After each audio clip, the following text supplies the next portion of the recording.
கர்த்தருடைய நாமத்திற்கு மகிமை உண்டாகட்டும். பிரியமானவர்களே, இந்த வீடியோ மூலயமா உங்களிடத்துல சில காரியத்தை நான் ரெக்வெஸ்டாக கேட்டுக்கொள்ளுகிறேன். உங்களுடைய தனிப்பட்ட வாழ்க்கையில ஜெபம் இருக்குதான்னு கொஞ்சம் யோசிச்சு பாருங்க.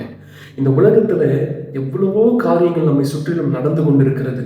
ஆனா எந்த தீங்கும் அணுகாமல் பத்திரமாய் பாதுகாத்து கொண்டு வருகிற நம் தேவனுக்கு நாம் நன்றி உணர்வு உள்ளவர்களாக இருக்கிறோமா என்று சொல்லி யோசித்து பார்க்க வேண்டும்.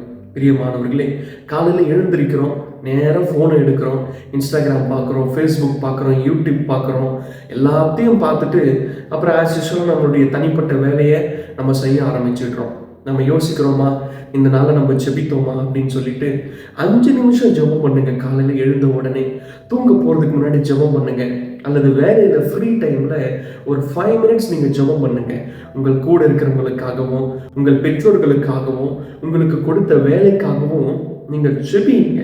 ஜெபம் இல்லாத வீடு கூரை இல்லாத வீடுன்னு சொல்லப்படுது. அப்படின்னா என்ன அர்த்தம்? எது வேணாலும் உள்ள வரும், பாவம் வரும், அசுத்தம் வரும், இச்சை வரும், பொல்லாத காரியங்கள் நமக்குள்ள தோன்றிக்கிட்டே இருக்கும். அப்போ இதெல்லாம் வராமல் இருக்கணும்னா என்ன பண்ணணும்?